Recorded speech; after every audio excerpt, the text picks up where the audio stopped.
ఉసిరి హల్వాకు పావు KG rice ఇలా పలుగ్గా వండుకొని ఇలా పెట్టుకోవాలి. ఇదిగోండి ఉసిరికాయ పచ్చిమిరపకాయలు వేసి చేసిన పచ్చడి. ఇది నల్ల పచ్చడి అంటారు.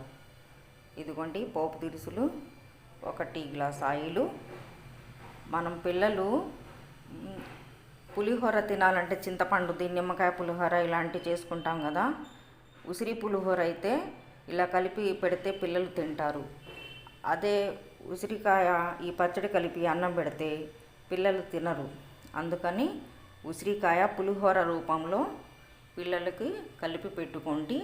ఓ రోజు టిఫిన్లా కూడా ఇలా చేసుకోవచ్చు. ఇది పులిహోర ఇలాగా ఉసిరిది పచ్చడి పచ్చిమిరపకాయలు వేసినది ఇలా అన్నంలో మనకు సరిపడ పులుపు అయ్యేటట్టు ఇలా కలుపుకోవాలి.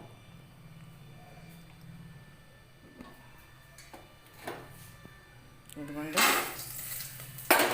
పోపు రెడీ చేసుకొని ఇలా కలుపుకోవాలి.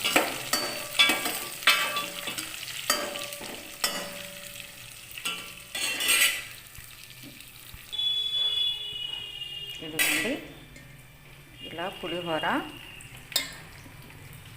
పులిహోరలాగా ఇలా ఉసిరి పచ్చిమిరపకాయ పచ్చడి ఇలా అన్నంలో కలుపుకొని మనం పోపు వేగిన తర్వాత ఇందులో వేసేసుకోవాలి. ఇలా సరిపడా కలుపుకోవాలి.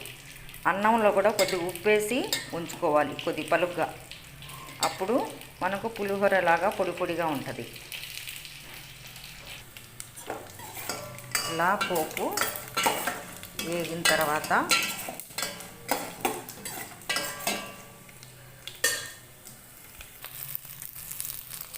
ఇలా ఈ అన్నంలో పోపు వేసేసుకోవాలి.